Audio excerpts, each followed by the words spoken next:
Voilà, donc c'est ce qui nous intéresse là, c'est l'apport du radar dans la connaissance de l'occupation du sol et des formes du relief.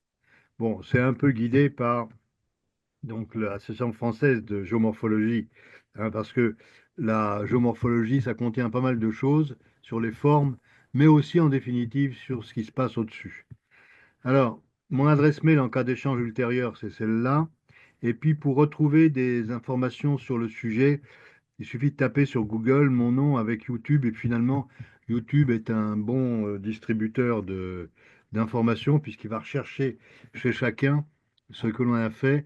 Alors, il se peut que dans le futur, cette présentation soit également présentée par l'Association de géomorphologie sur YouTube et qu'on retrouvera donc la piste assez facilement.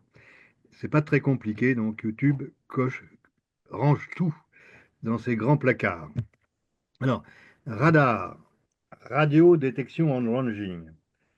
Le mot radio est un mot qui a été introduit à l'ancienne parce que aujourd'hui on dirait micro-ondes. Les micro-ondes, c'est des ondes électromagnétiques centimétriques. Les ondes radio à l'époque, c'était peut-être l'hectomètre ou le kilomètre. Donc, mais on a gardé évidemment le mot radio dans radar. Détection pour le D, on détecte les cibles. En ranging, on les range. Ça veut dire qu'on les classe en distance. On va revenir sur ces mots-clés dans le transparent d'après. Là, c'est juste pour montrer des exemples de radar. Radar de poursuite aérien, en haut à droite. Ici, vous avez une vision d'artiste d'un radar imageur japonais, avec en plus clair, c'est l'antenne radar, et l'autre panneau, c'est le panneau photovoltaïque. C'est-à-dire qu'évidemment, ce sont des systèmes qui fonctionnent avec de l'énergie. On n'a jamais inventé autre chose. Et pour l'énergie, dans ce cas-là, hein, c'est de l'énergie solaire qu'il faut récupérer de jour, hein. Voilà, donc de jour, quand le satellite circule autour de la Terre, il recharge ses batteries. L'antenne la plus claire ici, eh bien, elle correspond à l'émission et à la réception des ondes radar, des ondes centimétriques dont on a parlé avant. Vous pouvez noter, mais je ne reviendrai pas là-dessus parce que c'est trop compliqué. Excusez-moi, je suis en cours, je suis en cours. Voilà. Donc, c'est que les deux grands axes de cette antenne correspondent à des directions de polarisation. Mais nous n'en parlerons pas. Par contre, si vous retrouvez ça dans de la doc extérieure, vous saurez que ça correspond à des directions spécifiques du champ électrique qui sont indiquées par ces directions. Ensuite, en bas à gauche, ici, vous avez un instrument. Alors, qu'est-ce qu'il a de particulier, cet instrument? Pourquoi il nous intéresse en définitive? Pourquoi je l'ai relevé? Eh bien, dedans, quand je demande aux collègues, là, aux étudiants, qu'est-ce qu'il y a dedans, il y en a qui me disent, il y a un flash, l'autre qui me disent, il y a un radar. En fait, il y a bien un détecteur de vitesse qui est le système radar et un flash qui est un instrument permettant de capter avec précision le numéro de la voiture de manière à retrouver le propriétaire. Vous avez sur cet instrument la synergie des propriétés qu'on retrouve après dans toutes nos applications entre un système radar et un flash. L'optique va vous donner des images spécifiques, assez faciles à lire et à comprendre, de très bonne résolution en général. Le radar va vous donner un tout autre type d'information. Dans le cas présent avec le radar routier, là, il s'agit d'une onde qui se propage, qui tape dans la voiture, qui revient vers l'antenne, et le changement de fréquence associé à cette onde va être mesuré et va être un guide pour trouver la vitesse, puisqu'il s'agit de l'effet Doppler. Donc voilà, donc ça c'est un bon exemple de synergie optique radar. Et pour toutes les applications que vous pourrez mener à la surface du globe, eh bien, il sera toujours intéressant d'aller chercher des informations à la fois dans les images radar et à la fois dans les images optiques. Alors, on va maintenant lire des choses un peu compliquées. Le panneau noir du haut m'embête là. Hop, j'essaye de l'évacuer. Voilà, voilà. Il y a beaucoup de choses sur ce transparent. C'est l'essentiel, hein, des mots-clés qui circulent sur le radar. Il faudrait nombreuses heures pour parler de tout ça, mais je les cite simplement pour que vous les voyiez passer. C'est un système actif, donc il travaille de jour et de nuit. De nuit, il travaille un peu moins longtemps parce que l'énergie n'arrive plus. Les micro-ondes dont j'ai parlé tout à l'heure sont des ondes centimétriques. Lorsqu'on parle des systèmes radars, il y a plusieurs classes de systèmes. Vous avez ce qu'on appelle la classe C, qui a environ 6 cm de longueur d'onde, la classe L avec 25 cm, Non, une j'utilise pas classe l'outil là. avec Laisse un 3 peu ça. cm, et dans le futur, il y aura une bande P avec 60 cm. Et selon les longueurs d'onde associées au faisceau radar, vous n'aurez pas les mêmes propriétés dans les mesures que vous faites au sol. C'est tout un intérêt. Alors c'est tout un intérêt, évidemment, souvent on ne dispose que d'un type d'image, mais on fait avec. Le fait que ce soit des ondes centimétriques entraîne qu'il n'y a pas de perturbation météo. Ça, c'est intéressant pour les tropiques où on peut travailler donc de jour, de nuit, en période sèche et en période humide. Le mot détection ici, il est utilisé pour dire qu'il s'agit de l'écho des cibles. Et l'écho des cibles conduit à un mot classique en radar qui est la rétrodiffusion. Effectivement, vous envoyez une onde sur un milieu, il y a une partie qui revient vers l'antenne, et cette partie qui revient vers l'antenne, on la nomme rétrodiffusion. Donc ça, c'est assez simple à retenir, hein, c'est un mot simplement, c'est un problème de vocabulaire. Cette rétrodiffusion, on va revenir dessus après, elle caractérise donc le faisceau radar centimétrique. Ensuite, dans le mot-clé radar, radiodétection en ranging, il y a le classement des échos. Alors, les échos, à la base, le signal radar, c'est un signal temporel. Donc, les échos vont s'échelonner au cours du temps.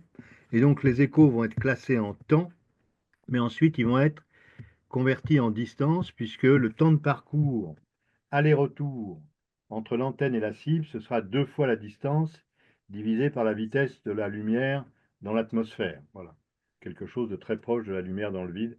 Et donc, on va avoir un rangement, un classement des points du sol en distance par rapport à l'antenne. Voilà les mots-clés qui sont contenus dans radar. Vous voyez, il y a énormément de choses là-dedans. Dans le sigle radar, il y a énormément, parce qu'après, on peut développer progressivement. Alors, qu'est-ce qu'il va y avoir dans la mesure qu'on enregistre pour un pixel radar? Eh bien, c'est une double information. Vous allez avoir une information sur l'énergie de l'écho des cibles. Donc, l'écho va apporter une certaine énergie qui dépendra de la nature des cibles. Si c'est un porte-avions ou un petit voilier, vous n'aurez pas du tout la même réponse, évidemment. Et au-delà de l'énergie, le système nécessite qu'on mesure le temps de parcours. Donc, vous aurez le temps aller-retour et ceci donnera un enregistrement double, hein, double. Vous aurez comme le temps de parcours, en fait. Alors ça, je vous renvoie à des notions que vous avez eues dans le temps avec les ondes progressives. Hein. Le temps de parcours est lié à la phase de propagation. Hein. Et donc, vous aurez dans la mesure radar un enregistrement qui contiendra une amplitude et une phase. On ne va pas compliquer la vie. Hein. Cette amplitude et cette phase, dans les enregistrements qui vont être faits, correspondront à des codages sous forme complexe. C'est pour ça qu'on dit souvent les données radar sont des données enregistrées sous forme complexe. Voilà, enregistrement sous forme complexe.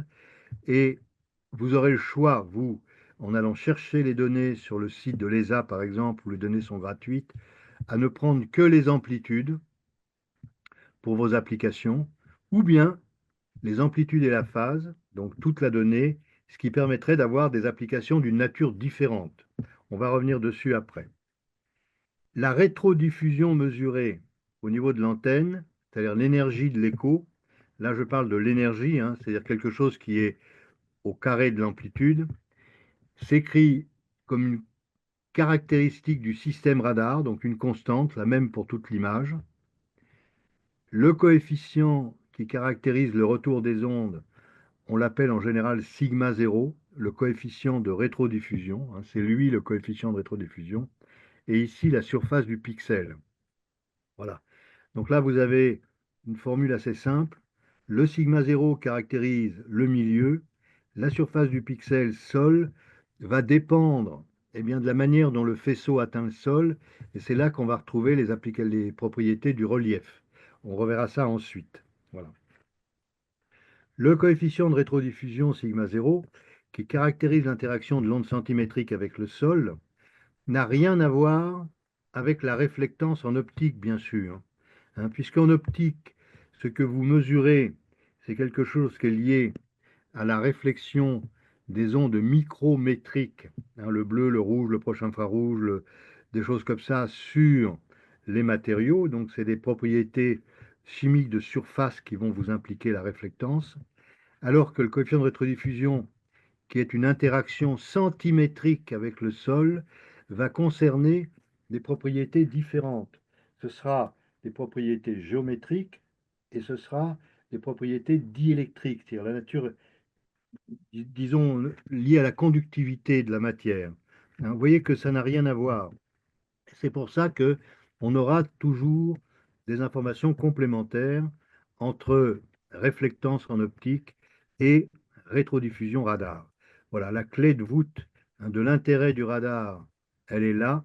On complète l'information que l'on a sur les milieux avec ce que l'on peut trouver dans l'interaction des ondes centimétriques, rien à voir avec la réflexion des lumières visibles et proches infrarouges. Un peu de bizarrerie, le sigma 0 en question, il est exprimé souvent en dB. C'est en dB que vous trouverez ce coefficient dans les publications scientifiques. Alors pour quelle raison? Pour modifier la dynamique, hein, du signal. Hein, le dB avec un 10 log à base 10 de la valeur du signal en amplitude est quelque chose qui va avoir des propriétés, une dynamique particulière, surtout parce que les valeurs naturelles de sigma 0 sont relativement faibles. Voilà, ça n'a rien à voir avec le système, hein. C'est simplement un choix des utilisateurs, un peu comme on le fait pour le son, hein. Pour le son, on travaille régulièrement en dB pour éviter d'avoir des facteurs de plusieurs milliards entre les puissances de son que vous écoutez doucement à la campagne et dans le bruit en ville, hein. Donc, on manipule les dB également dans le son. Alors, je viens de développer un peu ce problème de la rétrodiffusion qui caractérise l'amplitude, en gros. Voilà, donc retenons coefficient de rétrodiffusion. La distance, elle, est calculée, comme je l'ai dit tout à l'heure, à partir de la phase de propagation. Ceci, c'est un rappel pour ceux qui ont vu des choses comme ça en classe de première ou dans le supérieur, hein. Quand vous avez une onde progressive, à chaque fois qu'on parcourt une longueur d'onde, il y a un effet de phase de 2π. Donc on a une phase qui est 2π d sur lambda. Voilà. C'est la clé de voûte d'un tas de calculs en radar, si l'on veut en faire. Un moment de complication supplémentaire, pour que l'on puisse mesurer une phase de propagation avec une onde, il faut que l'onde soit cohérente, c'est-à-dire qu'il n'y ait pas de rupture de phase à l'intérieur de l'onde. C'est ce qui se passe également avec le lidar. Le lidar permet de mesurer des distances parce qu'il envoie une onde cohérente. Et l'optique n'envoie pas d'onde cohérente. Les ondes optiques sont complètement aléatoires en termes de phase. Donc vous ne faites que mesurer une énergie globale, mais vous n'avez pas d'effet de phase. Sauf quand vous fabriquez vous-même des systèmes pour avoir des interférences. Voilà. Et alors, comme c'est une onde cohérente, je le dis, mais j'en parlerai plus après, c'est la source d'un bruit, d'un pseudo-bruit qu'on appelle le chatoiement en français, le speckle en anglais. Voilà. Et avec le lidar, vous avez également ce type de bruit. Et avec le radar, c'est classique. C'est une partie d'étude des images radar qu'il faudrait développer pendant plusieurs heures. On laissera tomber ensuite. Mais sachez-le, si vous retrouvez ça dans les documents, vous saurez que ça vient de cette notion d'onde cohérente.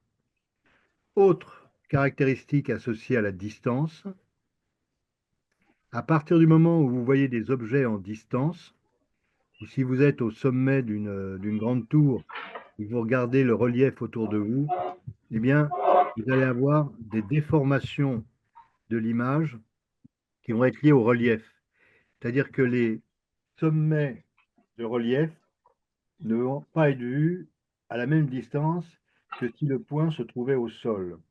Donc, introduire un relief dans le paysage va produire dans les images radar des déformations. Voilà, donc on verra ça tout à fait en deuxième partie là, des exemples que je vais vous montrer. Voilà, donc là on a mis un peu un concentré des problèmes, hein. Ce concentré de problèmes, on ne reviendra pas trop dessus, sauf avec des illustrations. Et on va passer maintenant aux illustrations. Alors, avant de passer aux illustrations, je dis que dans les modes d'utilisation des images radars, vous avez deux modes. Le mode le plus classique, qui est celui qui s'intéresse aux images d'amplitude. Voilà.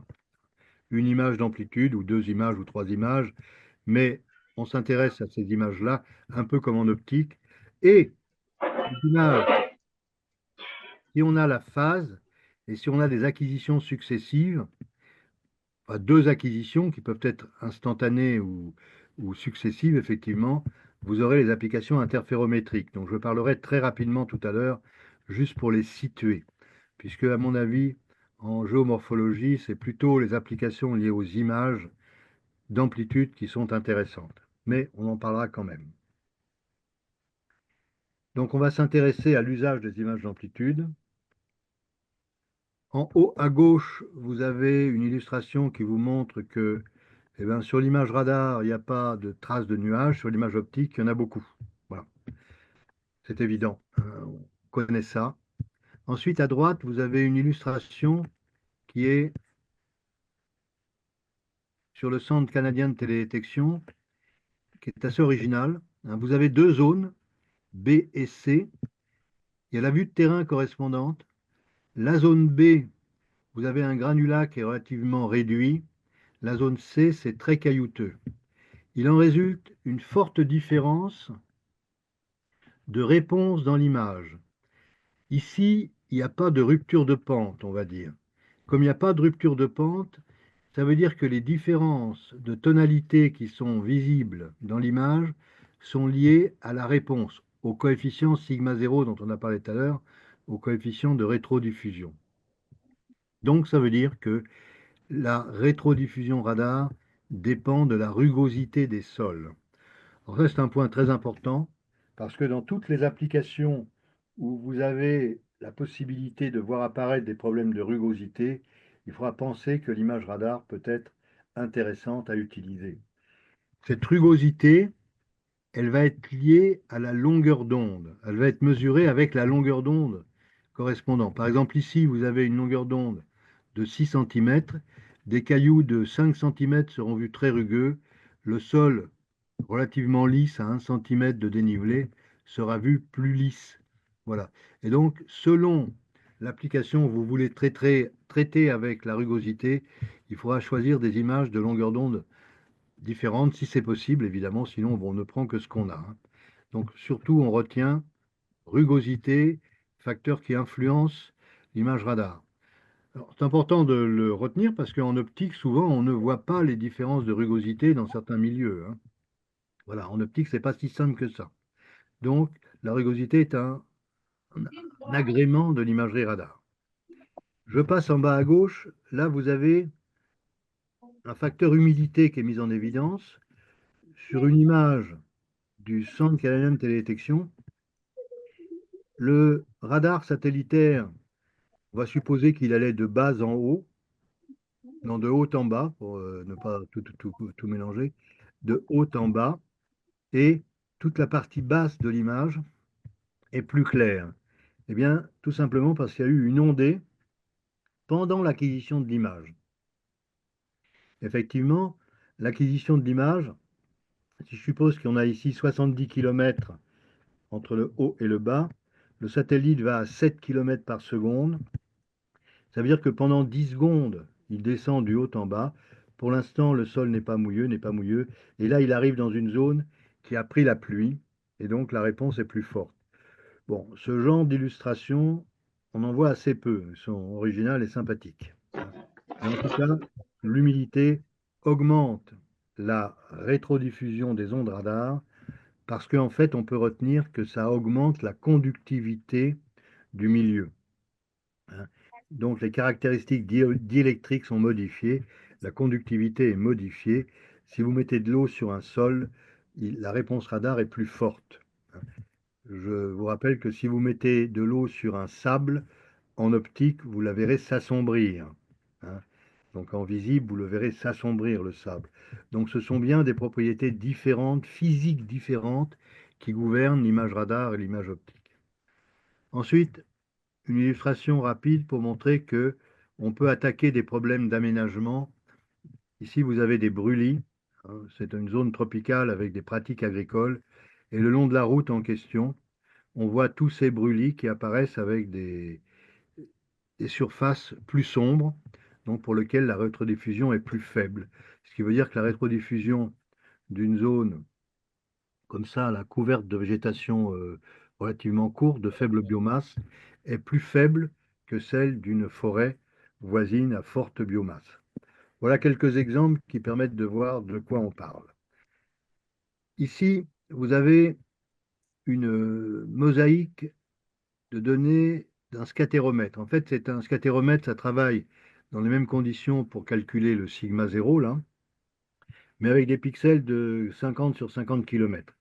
Donc là, une mosaïque a été faite avec une évolution annuelle, hein. Et on voit le coefficient de rétribution avec ses valeurs ici. C'est une gamme de valeurs qui est intéressante à retenir parce que on la retrouve toujours. Moins 6,5 dB, on est dans la forêt dense tropicale. Après, dans le bleu foncé, à moins 9,5 dB, on est dans les savanes arborées en saison humide. Après, dans des savanes en saison sèche, en bleu pâle, à moins 12,5. Dans le désert, on est à moins 25. Vous Nossa, Sudó, voyez? você fica morrendo, assim, né, que chilinese. Oui. Donc là, vous avez une évolution annuelle des réponses, des milieux. Alors, je suppose que vous repérez là où vous connaissez un peu. euh, Est-ce qu'on peut regarder ça? Oui, voilà, tout le monde est un peu de partout là, hein. Mais c'est surtout sur la partie tropicale, hein, équatorienne et tropicale, qu'on voit bien les évolutions avec le battement des savanes en saison sèche, saison humide ici. Voilà. Et les valeurs numériques qui sont en bas sont des valeurs qu'on va retrouver régulièrement. Je rappelle, c'est un rappel pour ceux qui l'ont déjà vu une fois, que lorsque vous avez des dB, 3 dB, ça correspond à un facteur 2 dans la réponse. Donc quand on passe de moins 6,5 à moins 9,5, il y a un facteur 2 en moins. De moins 9,5 à moins 12,5, il y a encore un facteur 2. De moins 12,5 à moins 15,5, il y a encore un facteur 2. Et de proche en proche, hein. Voilà, donc ces dB, ça permet de voir des grandes variations au profit avec des petites évolutions numériques. Voilà, donc c'est une illustration, hein, qui montre de manière un peu exceptionnelle comment le couvert de la continentale évolue en cours d'année. Alors là-dedans, il y a de la végétation. Il y a des endroits où il y a simplement des variations d'humidité, par exemple ici. Dans le désert, il y a très peu de variabilité de situation. Ça reste très sec et plus ou moins rugueux. Après, on pourrait se concentrer sur des petites zones pour y voir plus clair. On va regarder quelques images littorales, par exemple. C'est juste, hein, pour afficher des applications. Des littoraux, vous pouvez en avoir en sédimentation, en dégradation avec de l'érosion. Ça bouge plus là. Si, voilà. Là, vous avez sur la région de Kourou, en Guyane française, c'est une région qui est soumise à des évolutions très fortes de littoral du fait de la présence de l'Amazone à 200 km à l'est ici. Il y a des bancs de vase, comme ici, vous en voyez un arriver dans la dernière image marquée, et vous avez des zones d'érosion. Et la composition colorée qui est là, c'est une composition multitemporelle. En bleu, vous avez une image de 1992, en vert, une image de 1993, et en gris clair, c'est la limite de l'image en 1999. Donc l'image de 1999, elle contenait toutes les couleurs, on va dire, puisqu'elle est grise, donc il y a du bleu, du vert, du rouge, et les autres, il manque des composantes. Ce qui fait que en 92, on se retrouve simplement avec une trace bleue, en 93 avec une trace verte, bleu et vert, et ensuite avec une trace grise. Voilà. Et à quoi ça sert ce genre de composition multitemporelle? Alors j'insiste sur le multitemporel qui est intéressant en radar, surtout en zone tropicale, parce on n'a pas de contraintes saisonnières, donc on peut acquérir les images à la date voulue sans problème. Donc les compositions colorées que vous avez vues a servi aux ingénieurs du CHOM, Service hydrographique et océanographique de la marine, à élaborer une carte marine sur la région de Kourou. Alors on voit que la carte en question se saisit de la dernière image disponible, hein, et le, le CHOM a ajouté les informations qui lui sont propres à l'extérieur, évidemment, donc dans le domaine marin, comme la bathymétrie ou des amers réguliers. Voilà. Donc c'est une application assez classique, hein, imagerie littorale, érosion, sédimentation, on voit tout ça très bien, et ensuite de la cartographie éventuellement. À gauche, vous avez une image en bande L. Bon, je dis bande, c'est catégorie, hein, c'est 25 cm de longueur d'onde, et à droite, une image à 6 cm de longueur d'onde sur la même zone. C'est une zone qui contient des marais, des savanes, des différentes forêts, des plans d'eau et autres. Voilà, donc quand vous avez deux images radar, là dans le cas présent, il y a deux polarisations différentes en plus, donc c'est plus riche. Vous pouvez faire une simple composition colorée pour avoir le maximum d'informations sur la région en question, hein. Et cette composition colorée là, qui traduit en fait avec les couleurs bleu, vert, rouge, deux images ERS et une image JERS, est d'une très grande richesse sur la végétation littorale. On peut le voir en comparant le produit avec une carte de végétation qui a été élaborée par des botanistes avec peut-être une année de travail, hein, un très gros boulot.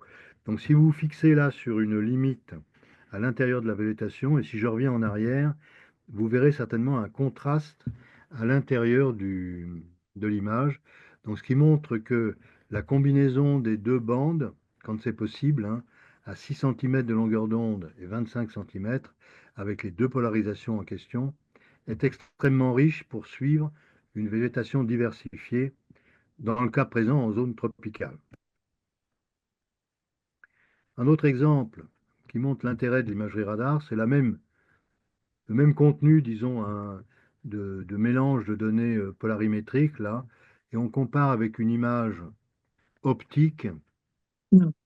Terametrix, hein, et l'image Terametrix, إيه. évidemment, بطيس هذيك شكون هاك اللي حداه اللي جاي راس. l'image Terametrix correspond à une végétation couvrante partout. Alors, ce qu'il faut voir, c'est que ici, vous avez une vingtaine de kilomètres de gauche à droite, et l'image Terametrix a été comprimée pour arriver à être présentée à la même échelle. Donc, on perd un peu de l'information. L'image Terametrix est très riche, mais si on la regarde à la même échelle de restitution que l'image radar, elle s'avère plus pauvre, hein. Avec un pixel à 20 mètres, elle est plus pauvre. Mais dans son naturel initial, elle est à 1 mètre ou 2 mètres, donc elle est très riche quand même. Mais ça montre que dans la configuration radar, on a des informations sur les milieux qui sont sophistiquées par rapport à l'imagerie optique. Autre question qui se pose quelquefois, quand on regarde des images, on s'intéresse à la saison. Ici, vous avez une saison sèche, saison humide, Et quand on regarde la pluviométrie qui est en bas du schéma de gauche, on voit que au moment de la hausse de pluviométrie, vous avez une hausse du signal radar qui est représentée dans le schéma du milieu ici. Conclusion, des changements saisonniers vont être perçus sur les images radar, à la fois parce que le sol sera plus humide, mais aussi parce que la végétation aura beaucoup poussé. En agriculture, tous les milieux, hein, vont vous donner des réponses diversifiées avec les données radar. Alors, si vous prenez les rizières, bon, c'est un cas classique, ça fonctionne très bien, hein. D'une manière générale, ce qui va intéresser l'opérateur en, en radar, c'est ce qu'ils appellent la signature temporelle. C'est-à-dire qu'on va suivre sur une année entière l'évolution de la végétation. On part d'un sol nu et progressivement, la végétation croît et à un moment, elle devient mature.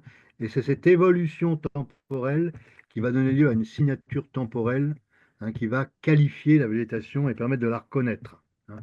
Et donc, on arrive à des résultats assez probants avec ça, hein. Donc, l'avantage de la signature temporelle par rapport à l'optique, c'est qu'en optique, il y a toujours des moments de saison où on n'a pas d'image. Les brûlis, hein, pour faire vite sur les problèmes de végétation, des brûlis vont apparaître dans les images radar sous forme de zones très sombres parce que très lisses. Donc c'est un cas d'école, hein. Vous prenez une image Sentinelle-1 actuellement sur une zone de brûlis dans n'importe quel pays soumis au brûlis et vous allez voir des choses comme ça. Les zones urbaines, très vite, que ce soit du bâti un peu anarchique ou du bâti régulier, globalement, les zones urbaines vont apparaître avec des très fortes rétrodiffusions. Donc, l'image radar se permettra de faire des suivis temporels. Alors, depuis le début, 1990 à peu près ERS, puis d'autres images radar, vous avez actuellement une trentaine d'années où il est assez facile de, de faire un suivi dynamique de ville. C'est assez simple à voir. Et ensuite, en travaillant un peu sur la radiométrie des images, à l'intérieur des pavés blancs que vous avez ici, hein, en jouant sur les transformations d'histogrammes des images d'origine en images finales, vous arrivez à classifier les régions dans vos villes. Inondation, c'est un sujet classique, relativement simple avec les images radar. Là, vous êtes à Madagascar, à gauche saison sèche, à droite saison humide. À saison humide, il y a une croissance du bassin qui s'accompagne d'ailleurs d'une mise en eau des rizières. Donc on voit les rizières qu'on ne voyait pas en saison sèche. Bon, c'est un sujet assez classique parce que le, en période de pluie, l'image radar fonctionne. Une eau libre est une eau qui donnera une réponse très faible parce que le sol est, enfin, la surface est lisse. Si elle est lisse, l'onde radar qui arrive se réfléchit de manière spéculaire et ne revient pas vers l'antenne, hein. C'est un peu comme pour les brûlis. Surface lisse, réflexion spéculaire, pas de retour vers l'antenne. Voilà, et donc vous aurez ça à chaque fois qu'il y aura des inondations. Il sera assez facile, entre guillemets, de pouvoir travailler sur l'évolution de l'inondation pendant toute la période de pluie, mauvais temps de la période, avec des images restituables correctement. Les océans, pour faire suite aux inondations, la surface en eau, là, ne va pas être calme, hein. Donc on se doute que sur les océans, on va voir un tas de choses, et ce tas de choses sera lié à la rugosité de l'océan, hein. Voilà ici une image optique à droite, une image radar à gauche, pour la même perturbation. L'image radar vous donne une image de la surface de l'océan associée à l'agitation de surface, donc à la vitesse des vents. L'image de droite vous donne le cortège nuageux en altitude, avec au centre, hein, le cœur de la perturbation où vous avez du soleil a priori. Et ici, vous n'avez pas de vent, hein, à gauche. Voilà, des pollutions qui sont des sujets classiques pour les images radar. avec répétitivité des acquisitions. Ça, c'est le fleuve Amazone qui pénètre dans l'océan, et très probablement le fleuve Amazone est pollué à l'huile, hein, dans ses dernières parties. Alors, si l'on résume les propriétés qui intéressent l'image radar, vous avez, pour caractériser une image radar, des facteurs qui influencent, hein, l'image sont premièrement les caractéristiques du système radar, longueur d'onde, polarisation, surface du pixel, et deuxièmement les effets caractéristiques liés à la surface, c'est-à-dire la pente, l'orientation, la rugosité, la biomasse, l'humidité, voilà.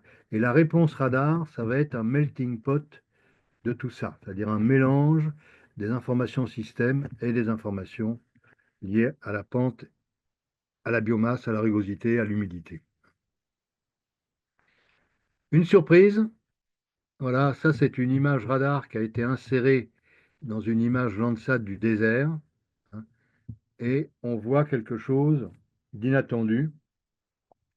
Et ce quelque chose d'inattendu, en fait, c'est un réseau. Et où peut-il être ce réseau, puisqu'on ne le voit pas en surface? C'est donc un réseau fossile.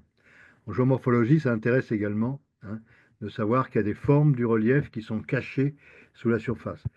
Dans quel cas est-ce que le radar est capable de pénétrer à l'intérieur d'un milieu superficiel, à condition que celui-ci soit isolant par rapport à l'onde radar? Dans notre cas, c'est le cas d'un sable hyper sec, hein. Et voilà donc la morphologie que l'on voit sur les images JERS dans le désert, alors qu'à gauche, l'image optique Landsat donne une morphologie extrêmement molle, hein, et à droite, on a bien des détails qui sont donc situés peut-être à 1,50 m ou à 2 mètres de profondeur. Pour conclure cette partie, avant de passer au relief lui-même, une bonne connaissance du terrain est indispensable pour interpréter les images. Là, vous avez, on est en Mauritanie, hein, un milieu, voilà. Vous avez une couche superficielle de 10 cm de sable sec. En dessous, vous avez un amas coquillé. Eh bien, il faut savoir cela parce que selon les images que l'on va utiliser, vous allez avoir une perception qui va soit être celle de la surface, soit être celle de l'amas coquillé. Si l'onde pénètre à l'intérieur, elle va voir l'amas coquillé. Alors que vous, en surface, vous pourriez imaginer que vous avez une surface lisse qui n'aura pas de réponse. Voilà. Donc, connaître le milieu, c'est indispensable, hein, comme en optique. On le voit à droite également pour ce milieu-là. Là, vous avez une surface qui est extrêmement lisse, donc la réponse radar sera très faible. S'il pleut un tout petit peu, ça sera pire, c'est-à-dire que la surface sera encore plus lisse. Donc, elle ne va pas augmenter la rétrodiffusion radar. De la même manière ici, si vous humidifiez la surface, l'onde radar ne va plus pénétrer à l'intérieur, n'ira pas chercher l'amas coquillé, et donc la réponse radar sera plus faible. Donc il y a des espèces d'incohérences comme ça, qui ne sont pas des incohérences, qui sont simplement le fait que le milieu réagit à sa manière et vous donne des résultats qui quelquefois sont un peu compliqués. En présence de relief, l'image est déformée par les effets du relief, avec une alternance de zones plus claires et plus foncées. Voilà. Là, vous avez le paysage en Guyane française, avec des collines qui ne sont pas très pentées, hein. Ici, vous avez peut-être des pentes de 25 degrés, ici 20 degrés, là, peut-être 30 degrés ici, hein, et couvert de forêts denses. Donc l'image que l'on va obtenir va être une image de la canopée, hein. Alors juste un transparent pour expliquer que lorsque vous avez un sol plat, les points que vous repérez sont classés en distance à peu près comme la distribution se fait au sol dans l'image radar.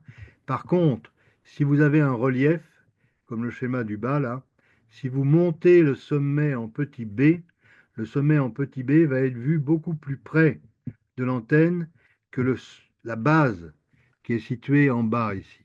Donc vous allez avoir une face AB dans l'image qui va être comprimée, hein.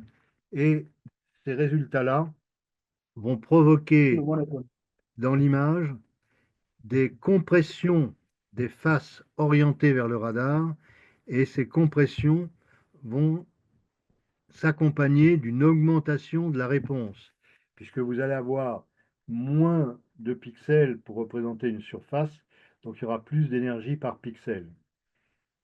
Ceci est donc lié à la propriété géométrique du radar de classer les points en distance. C'est inévitable. Compression des faces orientées vers le radar, plus claire, et de l'autre côté, dilatation plus sombre. Et l'impression globale est celle d'un relief. Par contre, ici, sur l'image optique que vous avez en haut, hein, sur l'image optique, eh bien, l'image optique, dans ce cas-là, donne de faibles variations de luminance de la surface parce que le soleil est très haut. Et comme le soleil est très haut, eh bien, vous avez peu de différence dans l'éclairement des faces d'un côté et de l'autre de la montagne. Résultat, faible luminance variable. Et dans l'image captée par un capteur qui est très haut également, vous voyez peu de variations liées au relief. Voilà, ça c'est pour l'optique. Dans le cas du radar, c'est par nature que le radar donne des résultats comme ça. Voilà un exemple de géologie, hein. À gauche, vous avez une carte lithologique qui vous donne la nature des roches. Et à droite, vous avez une image radar ERS qui vous donne les formes du relief mesurées, enfin, perçues par le radar, hein. Ici, on voit qu'on a une crête là, hein, un dike, voilà, avec une face qui est plus claire parce qu'elle est écrasée vers le radar. De l'autre côté, sur les montagnes, c'est la même chose.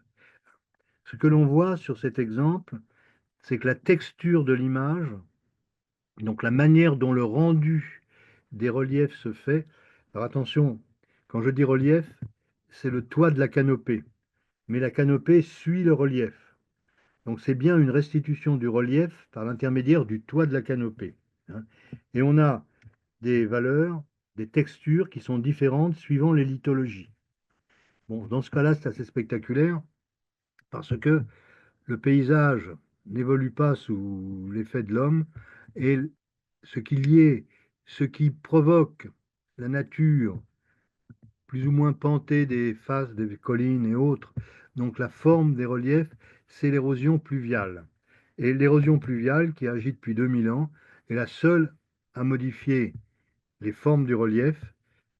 Et donc, on va retrouver quelque chose qui va être en nature avec les roches, bien sûr, avec la résistance des roches à l'érosion, hein.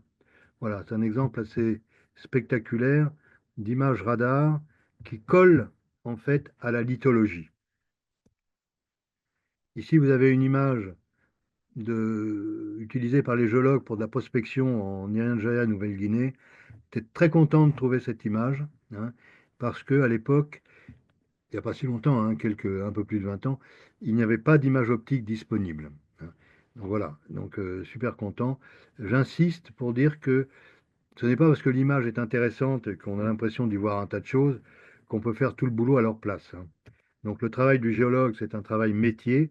Donc il s'empare d'une partie de l'image, il l'interprète et il en tire des conclusions qui sont les siennes sur le paysage. Ici, c'est au Gabon, la même chose, hein, sur une image interprétée par un géologue prospecteur pétrole, il dégage des idées générales, hein, et ensuite il fait une proposition d'acquisition sismique pour aller plus loin dans l'analyse. Donc tout ça, ça s'interprète. Là, vous avez une image simple comparée à une carte. Alors, vous voyez ici, par exemple, que montagne française, le sommet est à 580 mètres, à quelques centimètres là, de ma gauche de mon écran. Ici, c'est dégagé à droite parce que le sommet est renvoyé vers le radar, parce que pour raison de distance, hein, c'est la distance de l'antenne. La distance à l'antenne est la même que celle d'un point du sol qui serait en bas. Donc le, le relief a été penché vers l'image radar, vers l'antenne radar. Un exercice, pour finir, on n'a pas le temps de le faire, mais on pourrait y réfléchir. Là, vous avez des pyramides vues par un radar qui était situé vers la droite. Pour savoir où était le radar, on trace des segments entre les pointes des ombres et le sommet. On va chercher vers la droite là-bas. L'exercice, c'est la comparaison avec l'optique. Ça, c'est un des satellites optiques russes des années 70 qu'ils envoyaient dans l'espace pour faire des photos et puis récupérer le cockpit là en Sibérie. Et voilà des images des mêmes pyramides prises par les photos optiques russes des années 70. Alors, la comparaison peut comporter plusieurs éléments, hein. Bon, il y en a une qui est immédiate parce que je pose la question souvent, et puis ça, c'est un piège en fait. Je dis, où était situé le capteur dans cette image? Hein, voilà, donc là on avait un capteur qui était situé à droite complètement. Où était situé le capteur ici? Eh ben, le capteur n'était pas du tout situé à droite, il était situé vers le haut puisque c'est une image optique. Donc quand on regarde l'image optique, le capteur, en gros, on a la position du capteur, c'est-à-dire avec un décalage léger par rapport à la verticale absolue à cause du pointement des sommets vers la gauche. Et c'est le soleil, hein, l'éclairement qui était situé, lui, à droite. Voilà. Éclairement à droite et capteur vers le haut. Hein, donc c'est des petits pièges. Il faut voir que quand on compare l'optique avec le radar, avec l'optique, vous avez deux directions à, à apprécier, celle de l'éclairement et celle du capteur. Avec le radar, vous n'avez qu'une direction qui est celle de l'antenne d'émission et de réception. Voilà. Un dernier exercice. Je pense qu'on n'ira pas plus loin. On abandonnera l'interférométrie. Mais un dernier exercice pour ceux qui ont envie de chercher, creuser. Là, vous avez une image de mangrove. Voilà, du côté de Douala, au Cameroun. Moi, quand je regarde cette image, la partie lisse qui est ici, qui est celle de cette mangrove basse, là, je la vois en hauteur. Mais il est certain que parmi vous, il y en a qui la voient en profondeur. Donc, c'est un élément de réflexion à poser à des spécialistes, parce que moi, je n'ai pas compris pourquoi au juste mon voisin voyait dans l'autre sens. Mais voilà, donc c'est une première question, c'est comment perçoit-on les effets du relief avec une alternance de zones plus foncées, plus claires? Qu'est-ce qui fait que d'un moment ça déclenche dans un sens ou dans l'autre pour nous? Voilà. Alors deuxième question, qui va avec la première, c'est si je prends cette image et que je la retourne dans l'autre sens, la partie qui me paraissait haute me paraît maintenant en profondeur. Alors évidemment, pour chacun, la permutation doit se faire. Voilà. Hein. Donc là, si vous le voyez en haut, là, vous le voyez en bas et inversement. Et par contre, le fait comme on n'est pas ensemble, on ne peut pas discuter du fait que certains voient dans un sens et d'autres dans l'autre sens. Voilà. Donc, je laisse le sujet ouvert parce que les images radar vous donnent des perceptions des reliefs à leur manière à elles, avec des augmentations de réponse et des diminutions de réponse. Et nous, quand on passe derrière, on peut très bien avoir des résultats qui ne sont pas les mêmes avec le collègue. Donc ça veut dire que l'image radar met les choses à sa sauce et nous, on les réinterprète à notre manière. Voilà. Et il y a des éléments qui m'échappent là, mais la question est ouverte, hein. Si vous avez des idées, il n'y a pas de problème. Voilà. Alors, on peut s'arrêter maintenant. Donc, j'ai dit simplement l'usage de la phase, c'est l'interférométrie. Et l'interférométrie, c'est les mesures de relief, de déplacement de la surface, voilà, hein, ou d'autres applications de type cohérence. Mais ceci, à la limite, on peut le retrouver dans les documents disponibles aujourd'hui sur Internet, là. Voilà. Donc je vais m'arrêter là. Donc on aura traité essentiellement les aspects liés au relief, la perception du relief, hein, la comparaison avec l'optique et différents exemples d'occupation du sol, hein, on a vu précédemment avec un certain nombre de propriétés associées au faisceau radar, l'interaction des ondes centimétriques avec le sol qui donne des résultats complètement différents de la réflectance en optique qui sont des résultats donc complémentaires, puisqu'ils mesurent autre chose, hein, que ce que fait l'optique, hein.